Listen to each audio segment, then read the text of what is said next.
Seguimos analizando los datos económicos del Uruguay, datos alentadores históricos. Recién lo teníamos sobre la mesa, tanto lo que tiene que ver con el empleo como las cifras de crecimiento del país. Está Juan Manuel Rodríguez, director general del Instituto Nacional de Empleo y Formación Profesional, y Gabriel Odón, economista, con nosotros aquí en esta mesa. Juan Manuel, ¿cómo apuntar a esos datos delicados que dabas hace un ratito, que es el perfil de esas personas que no tienen empleo? Mujeres, jóvenes.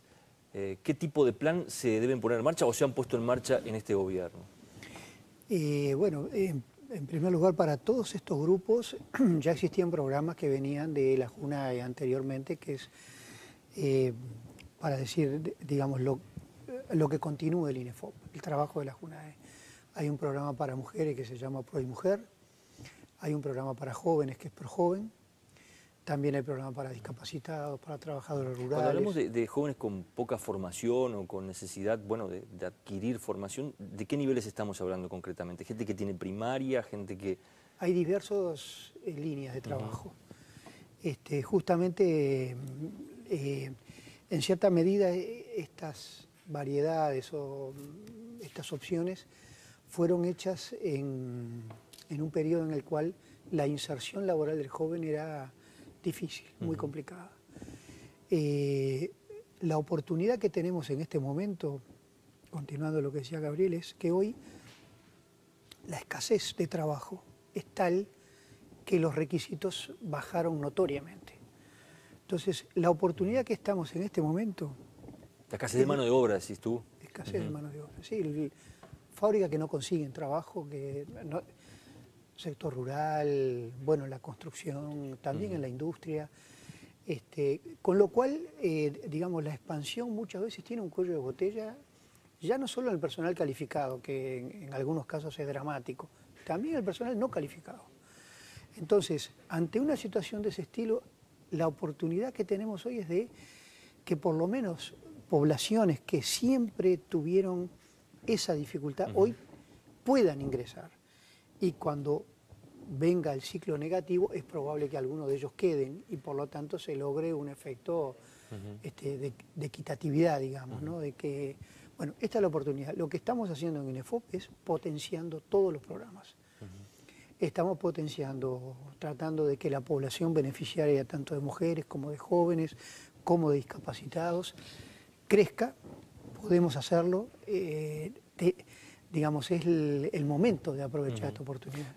Gabriel, ¿qué pasa concretamente con, decíamos hoy, la calidad del empleo? Esa gente que hoy de repente se abre una puerta, una posibilidad por la escasez de mano de obra, ¿qué tipo de empleos se encuentra? ¿Qué pasa con las remuneraciones? Bueno, en realidad en este momento, como señala Juan Manuel recién, lo que estamos es asistiendo a lo que se llama en la jerga nuestra un recalentamiento del mercado de trabajo. Muchas empresas, muchas ramas, muchos sectores no encuentran las personas en los horarios con las habilidades y con las características que requieren. ¿Eso qué está llevando? Que en algunas ramas muy específicas, donde hay requerimientos muy concretos, se está traduciendo en una negociación salarial más compleja.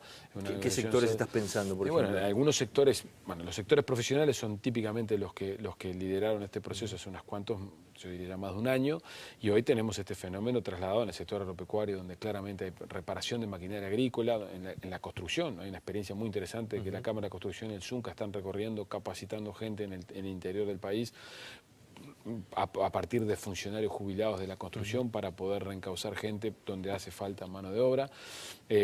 O sea, efectivamente lo que tenemos es un problema porque en general el empleo que se va a estar creando, si bien posiblemente pueda ser catalogado como de peor calidad en relación a lo que es empleo altamente formalizado, en cualquier caso, para las personas que permanecen desempleadas, constituye una oportunidad muy importante de engancharse sobre el mercado, de engancharse sobre hábitos, sobre capacitaciones que seguramente las empresas, el gobierno y otros ámbitos de la sociedad civil le puedan estar dando. Entonces yo creo que Uruguay tiene una oportunidad, una ventana de oportunidad que probablemente no dure mucho, porque tenemos bastante certeza que 2010 va a ser un buen año, que va a cerrar muy bien, que 2011 muy probablemente sea un muy buen año, pero tenemos más dudas sobre 2012. Tenemos, diríamos, 12 meses o 14 meses para poder tratar de focalizarnos en generar mejoras en calidad de empleo, pero sobre todo en incluir a esa gente que todavía permanece con dificultades para insertarse. Sí, hoy hablabas del tema del crecimiento. El Fondo Monetario Internacional ha dicho hace pocos días que un 8,5% es lo que se está estimando, proyectando para el país en este año. ¿Estás de acuerdo con eso primero?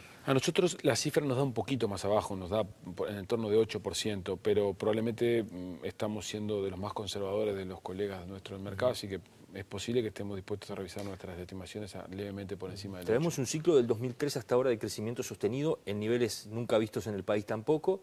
¿Hasta cuándo va ese ciclo? ¿Qué es lo que se le puede decir a la gente? Bueno, en realidad lo que se han dado es un conjunto de circunstancias casuales y algunas otras de acciones deliberadas.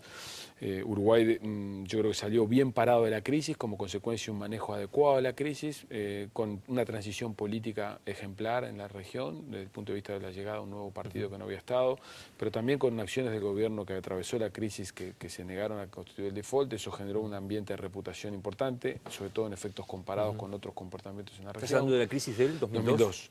O sea, eso generó un ambiente muy favorable de atracción de inversiones, a lo cual se le agregó la maduración del ciclo forestal, a lo cual se le agregó de alguna manera el ciclo tan favorable de crecimiento de los precios de los commodities, que hace que Uruguay tenga una oportunidad muy importante para atraer inversiones por el tipo de dotación de recursos que tiene.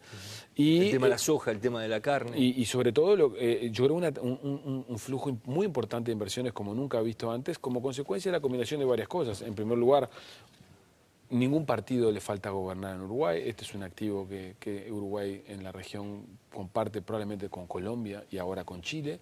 Brasil es más difuso por su sistema de partidos políticos. Eso da mucha estabilidad, mucha predicción, pero también en un contexto en el cual que las cosas que Uruguay vende traen... no me dijiste igual hasta cuándo ¿Hasta cuándo? Nosotros sabemos que 2011 va a ser un muy buen año, a no ser que hubiera un acontecimiento muy negativo en la economía internacional. Pero está muy dependiente de este ciclo tan favorable de la demanda de alimentos. El 2012 tiene muchas dudas al respecto. Vivimos en un mundo desacoplado. Tenemos una economía desarrollada creciendo al 2%, 1,5-2%, y un mundo emergente que crece a tasas del 8, del 9, del 10%.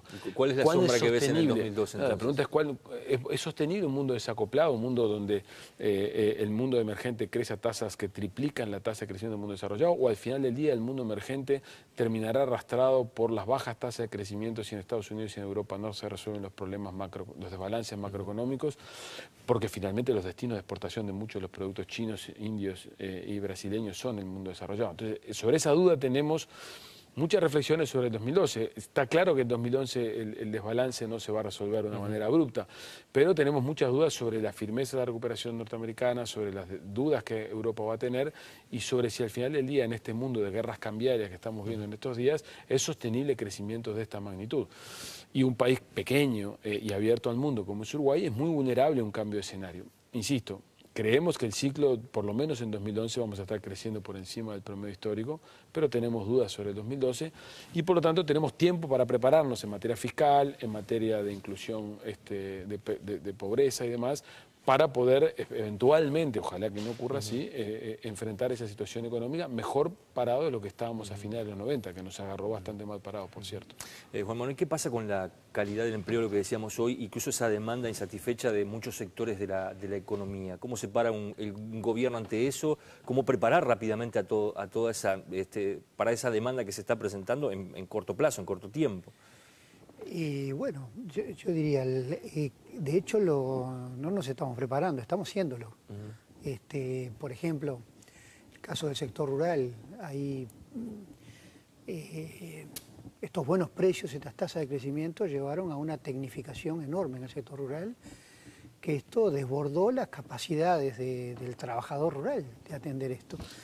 Esto implica, primero, una enorme cantidad de demandas por todo el país de conocimientos básicos de manejo de la nueva maquinaria que se ha extendido. Al mismo tiempo existe una demanda de los mecánicos. Hoy una máquina de esta se rompe, hay que traer a alguien de Brasil.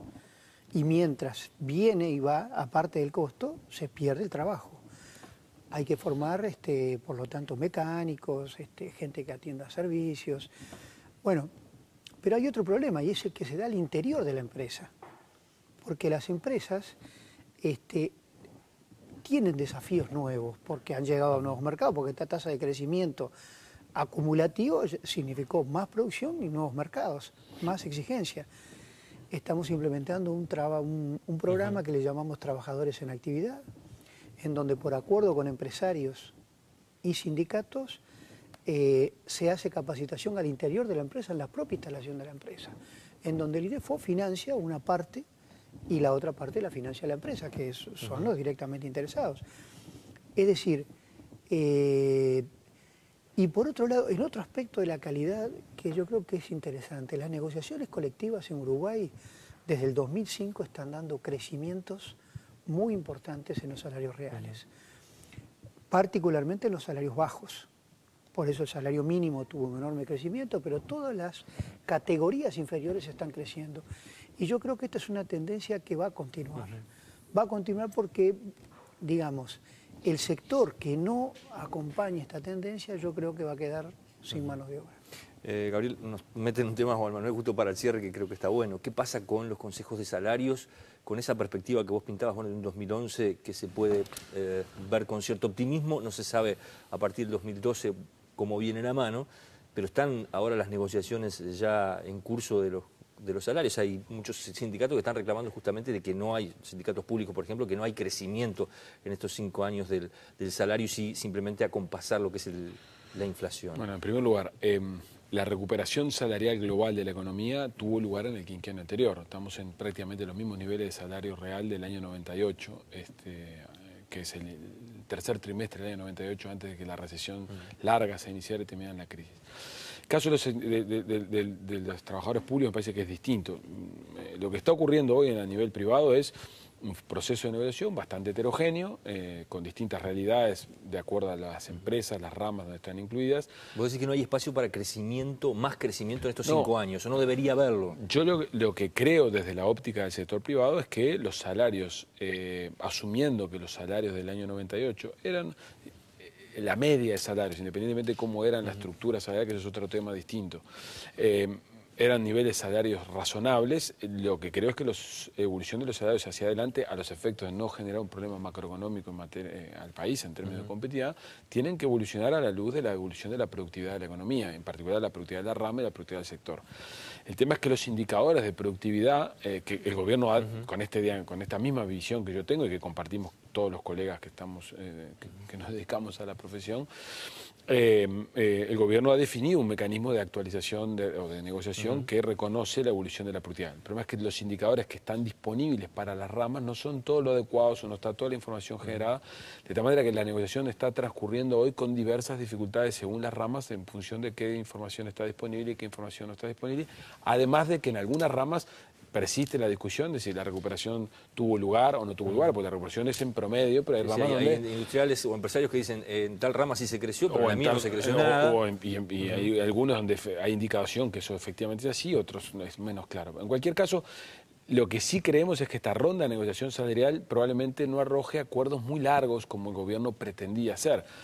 En primer lugar, porque el sector privado, al menos el sector empresarial privado, lo que ve es que en un contexto de una economía muy recalentada, con una negociación salarial de alguna manera contaminada en el buen sentido, por este tipo de faltante de mano de obra y que por lo tanto condiciona la negociación salarial, ni al sector privado le conviene empresarial hacer acuerdos muy largos porque eventualmente consideraría una estructura de salarios muy altas y en algunos casos algunos sindicatos que no terminan de lograr imponer cuál es el proceso de recuperación tampoco le permite lograr esos acuerdos. Yo creo que va a ser bastante dispar los resultados que tengamos al final de la negociación salarial a mediados del año que viene, porque algunos sectores tendrán acuerdos largos, en aquellos que logran encontrar la variable y el mecanismo de acuerdo, y en otros no tanto.